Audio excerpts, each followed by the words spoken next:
കയറി വരാൻ പറഞ്ഞു. ഓ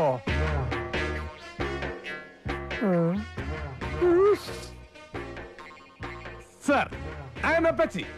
പേരിലും രൂപത്തിലും ഞാനൊരു ഫോറിനായി തോന്നുമെങ്കിലും ഞാൻ കറുതീർന്ന മലയാളിയാണ്. പക്ഷെ കണ്ടാൽ കരിപുരണ്ട മലയാളിയാണെന്ന് തോന്നുന്നു. No, last 10 years I was in Africa in the post of a cook. ആഫ്രിക്കയിലെ ഏത് പോസ്റ്റ് ഓഫീസിൽ എന്നാ പറഞ്ഞേ? പാചകത്തിൽ ഞാനൊരു നരസിംഹമാണെന്നാണ് ആഫ്രിക്കൻസ് പറയാറുള്ളത്. പിന്നെന്താ താൻ ആഫ്രിക്ക വിട്ടത്? ഇയാൾ ആഫ്രിക്ക വിട്ടതായിരിക്കില്ലേ സാർ? ആഫ്രിക്ക ഇയാളെ വിട്ടതായിരിക്കും. അല്ല, ഇവിടെ നിന്ന് എന്താണ് ഉദ്ദേശിക്കുന്നത്? ഇവരൊക്കെ ഹോട്ടലിൽ നിന്ന് ആഹാരവും കഴിച്ച് പാഴ്സലും വാങ്ങി ഇങ്ങോട്ട് വരുന്നത് കണ്ടപ്പോ എനിക്ക് മനസ്സിലായി ഇവിടെ ഒരു കുക്കിന്റെ പോസ്റ്റ് ഉണ്ടെന്ന്. ഔട്ട്ലുക്കിൽ എന്റെ സ്റ്റാറ്റസിനെ പറ്റിയ വീടായതുകൊണ്ട് ഒന്ന് ട്രൈ ചെയ്യാമെന്ന് കരുതി. സർ, ഒരു പാചകക്കാരൻ ഇഷ്ടപ്പെടുന്ന രൂപമാണ് ഇവിടെ എല്ലാവരുടെയും. കണ്ടാൽ അറിയാൻ നല്ല തീറ്റക്കാരാണെന്ന്. സർ, നിങ്ങളൊക്കെ ഞാൻ തീറ്റിച്ച് കൊല്ലും. ശമ്പളം എനിക്ക് പ്രശ്നമല്ല, അത് ഡിപ്പാർട്ട്മെന്റ് തന്നോളും. ഏത് ഡിപ്പാർട്ട്മെന്റ്? Food beverage corporation. വിവരമുള്ളവനാ, നിർത്താമല്ലേ? വല്ലപ്പോഴും ചായക്ക് പറയാനും അമ്മയ്ക്ക് പറയാനും ഒരാളായല്ലോ. അച്ഛനും പറയാം. അച്ഛാ, നന്ദി, താങ്ക്സ്, ശുക്രിയ. എന്നാ കൈനീട്ടം കൊടുത്ത് അകത്തേക്ക് കയറ്റിവിട്. Thank you sir. ഇവിടുന്നാണോ കൈനീട്ടം? ഇവിടുന്നാണോ? ഐശ്വര്യമായിട്ട് തന്നോളൂ.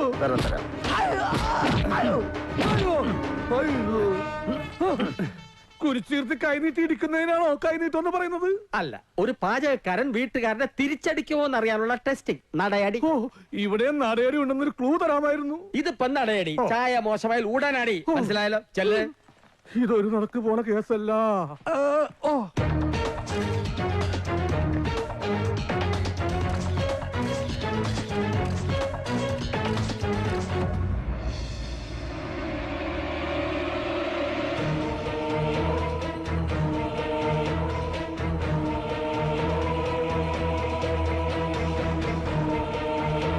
ഇത് മഹീന്ദ്രൻ, ജസ്റ്റിസ് വിശ്വനാഥന്റെ ഇളയ മകൾ പത്മിനിയുടെ ഭർത്താവ്. ബാംഗ്ലൂരിൽ റിസോർട്ട് നടത്തുന്നു.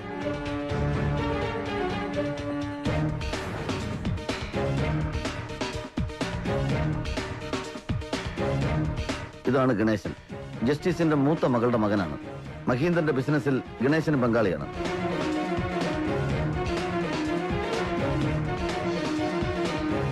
ദേവ്ജി, ഈ മാസം 25-ാം തീയതി വൈകുന്നേരം 5 മണിക്കുള്ള ഡൽഹി ഫ്ലൈറ്റിന് 20 ടിക്കറ്റ് റിസർവ് ചെയ്തിട്ടുണ്ട്.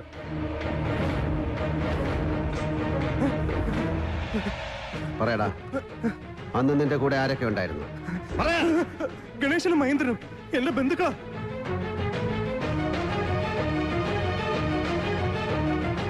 ഏത് കോടതി നിന്നെ വെറുതെ വിട്ടാലും ദേവന്റെ കോടതിയിൽ നിനക്ക് ഒറ്റ ശിക്ഷയേ ഉള്ളൂ.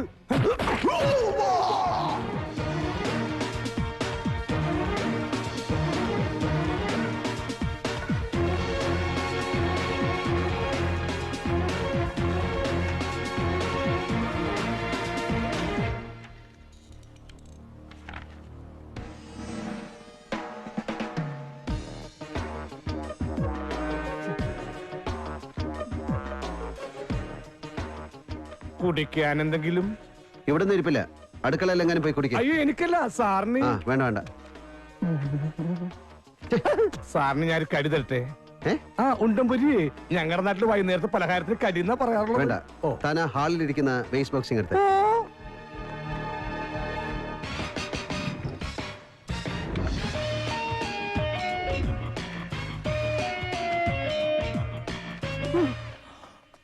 താനീ കവറൊട്ടിച്ച് ശങ്കരേട്ടനെ കൊടുക്കണം. ഇന്നത്തെ കൊറിയറിൽ പോണ്ട. അതെ, തുറന്ന് വായിക്കരുത്.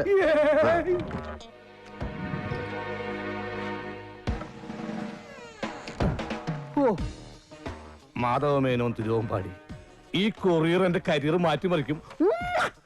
ഇതാ കണ്ടില്ലേ, ഊരും പേരും ഇല്ലാത്ത ഏതോ ഒരുത്തൻ അയച്ചിരിക്കുന്ന ഊമക്കത്ത ഇത്.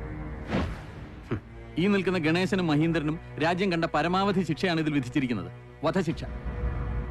ജനുവരി 25-ാം തീയതി, അതായത് മറ്റന്നാൾ വൈകിട്ട് 3 മണിക്ക് മുമ്പ് വിധി നടപ്പാക്കുമെന്ന് ഇതിൽ എഴുതിയിട്ടുണ്ട്. സാർ വായിച്ചു നോക്ക്. ബാലേട്ട, നിങ്ങൾക്കൊക്കെ എന്തിന്റെ അസുഖ?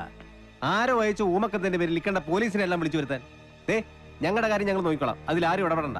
ഇതങ്ങനെ നിസ്സാരമായിട്ട് തള്ളിക്കളയാൻ പറ്റില്ല മഹീന്ദ്ര.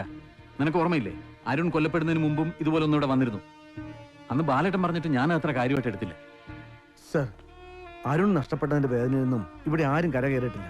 മറ്റൊരു ദുരന്തം കൂടെ താങ്ങാനുള്ള ശേഷിയില്ല ഞങ്ങൾക്ക് ആർക്കും. എങ്ങനെ നേരെയാകരാ? ഈ പുതുവർഷം ഇയാളെയല്ലേ കണി കണ്ടത്? അപ്പൊ എന്റെ കാര്യോ? ഞാൻ നിങ്ങളെയൊക്കെ അല്ലേ കണി കണ്ടത്? താനെന്താണ് മാറിയിരിക്കുന്നേ? Nothing sir. എനിക്കൊരു സംശയം, ആ ദേവൻ തന്നെയല്ലേ ഇതിന്റെ ഒക്കെ പിന്നിലെന്ന്? നിരപരാധിയാണെന്നും പറഞ്ഞ് കോടതി അയാളെ വെറുതെ വിട്ടതും അയാളുടെ ധീരതയെ അഭിനന്ദിച്ചതും അയാളെ കുറ്റവാളിയാക്കിയതിന്റെ പേരിൽ ഞാൻ അടക്കമുള്ള പോലീസുകാർ ബഹുമാനപ്പെട്ട കോടതിക്ക് മുന്നിൽ ഷഡ്ജം കീറി നിൽക്കുന്നത് സാർ കണ്ടതല്ലേ സാർ?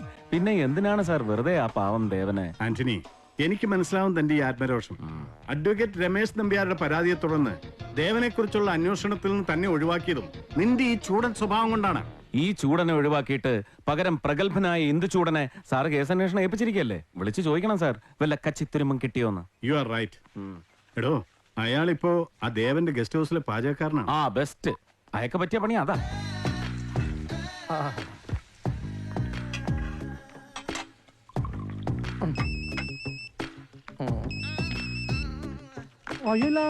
തന്റെ ഫോണല്ലേ എടുക്കണോ? ഫാദറാ, ആഫ്രിക്കൻ ഫാദർ. ആഫ്രിക്കൻ പായലെന്ന് കേട്ടിട്ടുണ്ട്. ആഫ്രിക്കൻ ഫാദറോ? Hello father. ഫാദറോ? താനിപ്പോ എവിടെയാ? ഞാനിപ്പോൾ ദേവന്റെ അടുക്കളയിൽ മീൻ പുറത്തോണ്ടിരിക്കുകയാണ് സർ. ഓവർ. ആരാടോ ഓവർ? ഹലോ, 2 പെഗ് അടിച്ച ഉടനെ ഓവർ ആവുന്നതല്ല ശങ്കരൻ. ഓവർ. അവിടെ എന്താ ഒരു പടക്കം പൊട്ടണ ശബ്ദം കേട്ടെ? പടക്കമല്ല സർ, എന്റെ കരണം പൊട്ടിയ ശബ്ദമാണ് കേട്ടത്. ഞാനൊരു ചെണ്ടയാണെന്നാ ഇവിടെ ഉള്ളൊരു വിചാരം. എല്ലാരും വന്ന് ഇടക്കിടക്ക് കൊട്ടും. അത് കുഴപ്പമില്ല സാർ, സാറ് പറഞ്ഞോളൂ. എടോ, അവിടുന്ന് ആരെങ്കിലും ഒരു കൊറിയർ അയച്ചിട്ടുണ്ടോ എന്ന് അറിയാവോ? തിരുവമ്പാടിക്കൊന്ന കൊറിയറല്ലേ? അതെ. അത് ഞാനാണല്ലോ ഒട്ടിച്ചയച്ചത്. കൊറിയർ അവിടുന്ന് അയച്ചതെന്ന്. എടോ, അതിനെ മാറ്റം താൻ വായിച്ചോ? വായിച്ചെന്ന് മാത്രമല്ല, അതിന്റെ ഫോട്ടോ സ്റ്റാറ്റും ഞാൻ എടുത്ത് വെച്ചിട്ടുണ്ട്. Is brilliant. കണ്ട് പഠിക്കടോ. താൻ ആ മാറ്റർ ഒന്ന് വായിച്ചേ. കേക്കടോ. മലബാർ മത്തിക്കറി ഉണ്ടാക്കുന്ന വിധം: കഴുകി വൃത്തിയാക്കിയ മത്തി 2 കിലോ, മുളക് പൊടി ആവശ്യത്തിന്, മല്ലിപ്പൊടി ആവശ്യത്തിന്, കുടംപുളി 50 ഗ്രാം, ഇഞ്ചി പൊടിയായി അരിഞ്ഞത് 50 ഗ്രാം, പച്ചമുളക് അറ്റം പിളർന്ന്. കത്തി കീറുന്നതിനെ കുറിച്ച് ചോദിക്കുമ്പോ മത്തി കീറുന്നതിനെ കുറിച്ചാണ് അയാൾ പറയുന്നത്. സർ, ഇവനൊക്കെ ഒരേ ഒരു സെൻസേ ഉള്ളൂ, nonsense. Sir, I will sack the culprits, എല്ലാ തെളിവുകളോടും കൂടി. ബട്ട് വൺ തിങ്, ഈ കേസിന്റെ മുഴുവൻ ഉത്തരവാദിത്വവും എനിക്ക് മാത്രമായിരിക്കും. എനിക്ക് പാരലായി മറ്റൊരു ഓഫീസറും ഉണ്ടാവാൻ പാടില്ല. എന്നോട് ആജ്ഞാപിക്കാനും എന്നെ നിയന്ത്രിക്കാനും സാറല്ലാതെ മറ്റൊരു സുപ്പീരിയറും ഉണ്ടാവാൻ പാടില്ല. Are you confident? Sir, Agreed. You will investigate this case. Thank you, sir.